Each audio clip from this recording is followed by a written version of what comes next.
제가 오늘 발표할 내용은 수도권 광역 환승체계 개선 방안이 되겠습니다. 이거 저희가 이제 대도시권 광역교통청에 대해서 이제 뭐 앞에서 모 박사님도 말씀을 하셨는데 사실은 광역교통청을 만들어서 도대체 무슨 일을 할 거냐, 뭐 이 부분에 대해서 지금 뭐 법상에서 대광법에서도 뭐 사업에 대해서 이제 논의는 돼 있습니다만은 실질적으로 이제 법이 만들어지고 나면은 이제 광역교통청을 어떤 형태로 구성을 하고 실질적인 역할은 무엇을 할 건지, 이제 그 부분에 있어서 사실은 제일 중요한 부분이 앞에서도 이제 모충환 박사님께서도 좀 얘기하셨습니다만은 광역버스 그리고 이제 또 광역환승 뭐 이런 두 가지 꼭지가 아닐까 생각을 하고 있습니다.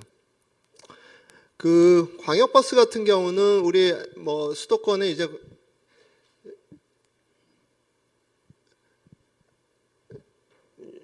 지금 이제 보시면은 서울에서 이제 경기도로 오고 뭐 이런 통근들이 보면은 지금 서울시 같은 경우는 내부 통행이 한 87% 되고 경기도로 오는 통행이 한 11% 되고 있습니다.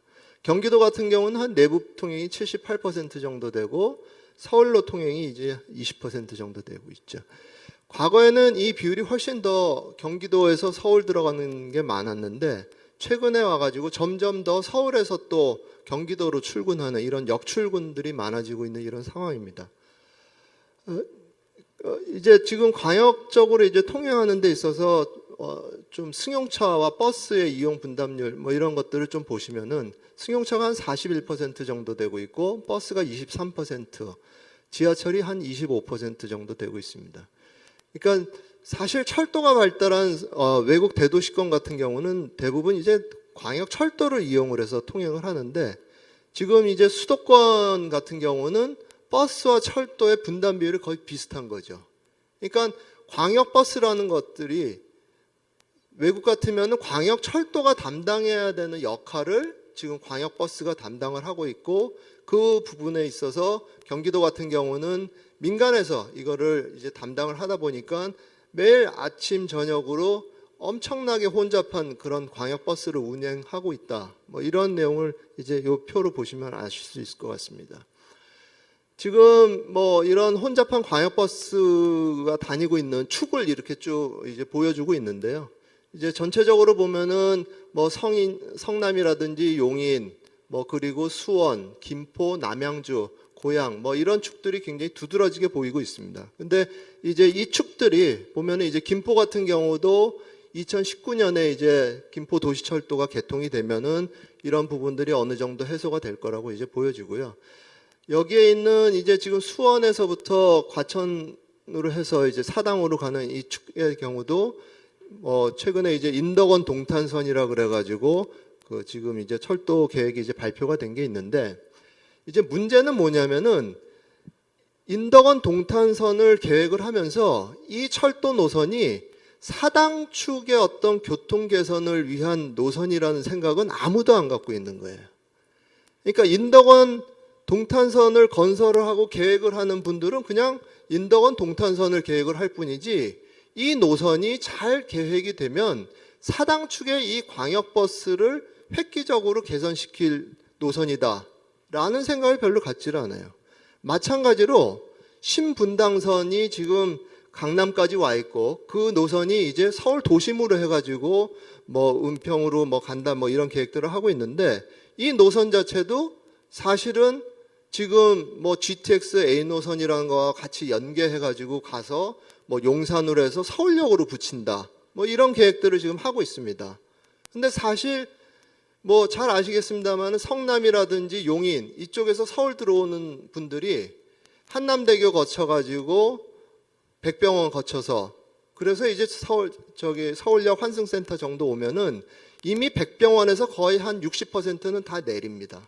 나머지는 이제 뭐 세종문화회관이든지 뭐 이 남대문을 거쳐서 지금 서울역 환승센터까지 오는데 지금 철도에서 계획하고 있는 서울역이라는 곳은 사실은 광역적인 통행을 하는 사람들한테 있어서는 목적지가 아니다라는 거죠.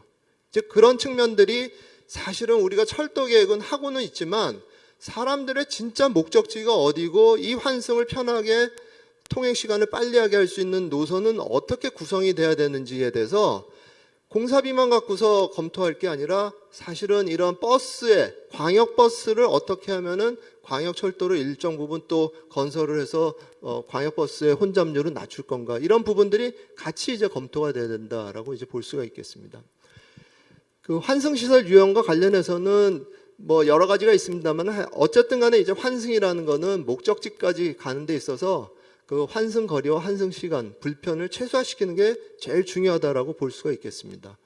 근데 지금 현재 이제 뭐 서울 같은 경우는 뭐 한 283개 그 역 중에서 환승역이 25% 정도 되고 있는데, 경기도는 한 200개 정도 역이 있는데 환승역이 별로 많지가 않습니다. 그러니까 뭐 이런 부분들이 서울 중심의 방사형 철도만 계속 건설을 해가지고는 이게 아무런 효과가 없다. 결국 중요한 건 뭐냐? 경기도 내에서의 적절한 환승역을 자꾸 만들어주는 게 이제 중요한 뭐 이런 구조라고 이제 볼 수가 있겠습니다. 뭐 이런 부분들은 조금 생략을 하도록 하겠습니다. 그 앞에서 이제 그 모창환 박사님께서 그 사당역 이제 사진을 보여주셨는데, 이 사당역이라고 하는 것이 전국에서 그 평일 최다 이용 정류장입니다. 그래서 지금 승차가 3만 명, 뭐 하차가 5만 명 해서 3만 6천 명인데, 이게 사당역 전체가 아니라 과천 방향으로 가는, 아까 그 사람들이 잔뜩 서 있었던 그 이제 그 과천 방향 이제 사당역 정류장에 이제 승객이 이용객이 되겠습니다. 그래서 뭐 사당역뿐만 아니라 야탑이라든지 수원, 뭐 주안, 모란, 미아 뭐 이런 곳들이 사실은 다 이와 유사한 형태를 나타내고 있다라고 이제 볼 수가 있겠습니다. 수도권 환승 체계의 그 문제점과 관련해서는 사실 이제 정부에서 이 뭐 GTX 사업 경기도에서 이제 2008년에 제안을 해가지고 이 사업이 이제 지금 진행은 되고 있습니다만은, 조금 이제 아쉬운 부분들이 뭐냐면은 그 삼성 뭐 동탄 뭐 광역급행 철도 같은 경우 보면은 판교역 이제 이 신분당선 판교역하고 GTX 판교역이 이제 환승을 하는데 평면으로 한 900m를 이제 이격이 돼 있고 지하로 또 한 40m 정도 돼 있습니다. 그러니까 동탄에서부터 만약에 판교역을 와서 거기서 신분당선을 타고 강남으로 들어간다 치면은 판교역 하나 환승하는데 한 15분에서 20분 걸립니다. 근데 동탄에서 광역버스를 타고 강남역 들어가는데 35분 정도 걸려요. 그러니까 누가 더 비싼 요금을 내고 그 GTX라는 그런 뭐 교통시설을 이용하겠느냐. 이런 부분들에 있어서 사실은 뭐 이렇게 환승이 시간이 많이 걸리도록 설계가 되는 데는 다 이유가 있겠죠. 무슨 뭐 설계상의 뭐 문제, 그리고 사업비 증가 이런 문제들이 있겠지만, 어쨌든 간에 이런 식으로 만약에 계획이 되고 사업이 추진될 것 같으면은 이 사업은 꼭 해야 되나 하는 생각이 든다는 거죠. 그러니까 4조 3천억 이런 정도의 뭐 사업비를 들여가지고 사업을 하는데 역 하나 환승하는데 15분씩 20분씩 걸리면서 이 광역급행 철도라는 게 어떤 의미를 갖는지, 이런 부분들이 사실은 수도권 뭐 대도시권 광역교통청이 만들어지면 이러한 부분, 철도와 버스의 융합, 그리고 철도와 철도 간의 환승, 이런 내용들을 적극적으로 검토를 해야 된다라고 이제 보고 있습니다. 환승 시설과 관련해서도 앞에서도 그 많은 이제 환승 정류장들이 있었는데, 여기 지금 대부분 보면은 사람들이 다 비 오거나 요새같이 이렇게 더운 여름에 그냥 땡볕에서 버스를 기다립니다. 사당역 오늘 저녁에도 또 저런 식으로 기다리고 있습니다. 그러니까 이런 부분들을 사실은 이제 뭐 시설물 같은 경우는 이제 서울시에 위치하고 있는데 이용객은 이제 수도권 주민이니까 이게 사실은 서울시에서도 예산 투입해서 사업 추진하는 데는 조금 소극적이고요. 그래서 수도권 교통본부에서 이와 뭐 환승 정류장 정비 사업 뭐 이런 계획을 수립했음에도 불구하고 사업 자체는 잘 추진이 안 되는 뭐 이런 문제들이 나타나고 있습니다. 그리고 이제 환승도 이제 뭐 앞으로 고속도로 상에서도 뭐 중앙에서 이렇게 내려가지고 버스에서 내려서 바로 반대편 차량으로 이제 뭐 환승할 수 있는 이런 체계라든지 이런 부분들도 좀 검토가 필요하고요. 그리고 이제 그 김원호 박사께서도 지금 서울시 그 부도심이나 외곽 지역에서 이제 환승하는 이런 그 계획에 대해서 이제 조금 개념을 이제 좀 보여주셨는데, 지금 현재 이제 강남 저기 뭐 성남이나 용인에서 와서 지금 한남대교 지나가지고 회차를 해서 다시 돌아가면 서울 도심은 서울버스가 공급을 이제 해주는 이런 형태의 환승 체계를 추진한다고 해도 실질적으로 이게 광역버스를 45인승에서 승객들이 45명이 타고 와가지고 내렸으면은 그 45명 내린 사람들을 어느 버스가 태워서 서울 도심까지 들어갈 건지, 이런 부분에 대해서 사실은 서울시하고도 적극적으로 검토가 되고, 또 한편은 어떤 의미에서는 서울시가 더 적극적으로 검토를 해야 되는데, 사실은 외곽에서 부도심에서 환승만 하라는 얘기만 할 뿐이지 이 환승 체계는 과연 어떻게 구축하는 게 좋을지, 이런 부분에 대한 검토가 부족하다라고 말씀을 드릴 수 있겠습니다.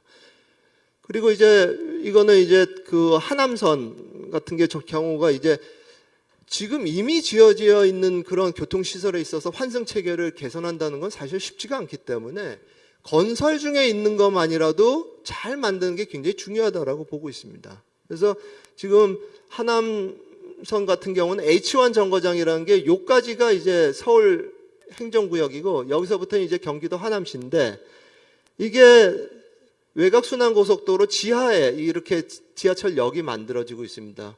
근데 이 부분에다가 환승 정류장을 만들면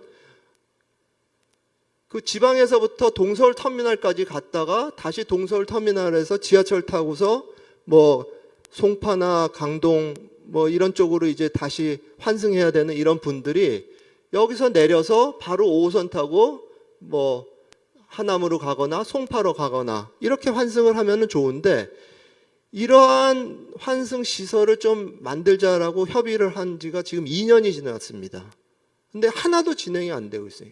그러니까 이제 대도시권 광역교통청, 특히 이제 수도권 광역교통청이 만들어지면 이와 같은 사업들을 좀 적극적으로 추진할 필요가 있겠다. 뭐 그런 말씀을 좀 드립니다. 그래서 그 뭐 입체적인 환승 체계 확대, 그래서 얼마 전에 이제 김현미 장관께서도 그 잠실역 복합환승 센터를 아마 방문하시고 나서 이제 수도권에 있어서 복합환승 센터도 좀 적극적으로 추진했으면 좋겠다, 뭐 그런 말씀하셨는데, 사람들이 많이 이용하는 이런 그 버스 정류장 같은 경우는 지하철 정거장과 이제 환승되는 그런 정류장 같은 경우는 좀 지하에 뭐 입체적으로 건설을 할 필요가 있겠다라는 그런 내용이 되겠고요. 그리고 이제 고속도로상에서도 이제 환승 정류장 같은 걸 만들어서, 이거는 지금 그 서초 IC인데, 서초 IC 같은 데서 경기도에서 이제 와서 광역버스가 이제 내려주고 사람들을 내려주고 다시 돌아가서 가고, 서울에서 이제 양재에서 버스가 와서 사람들을 태우고 가는 이러한 류의 그 환승 체계들을 좀 적극적으로 검토를 할 필요가 있겠다 하는 그런 내용이 되겠고, 뭐 BRT 사업 같은 경우도 지금 청라강서 BRT 사업이 지금 화곡역으로 해서 가양역으로 가고 있는데, 이 부분에 대해서도 김포공항역으로 이렇게 노선을 일부 개통 분리해가지고 하면 여기 인천공항 뭐 철도라든지 뭐 9호선, 5호선 다 이제 들어오고 있기 때문에 이러한 환승 거점들의 노선들을 좀 적극적으로 할 필요가 있겠다라는 생각이고, 또 하나 이제 오늘도 제가 이제 여기 오면서 과천을 통해서 왔는데, 강남 순환도로 개통 이후에 지금 남태령에서 사당 구간이, 사실은 남태령에서 사당 구간이라고 하는 이 구간이 수도권에서 대중교통 축이 가장 잘 돼 있던 곳입니다. 그러니까 앞에서도 이제 말씀하셨지만은 서울 도심으로 오는 사람들이 절대로 이 남태령을 넘어오는 사람들은 차를 갖고 들어온 사람이 많지가 않아요.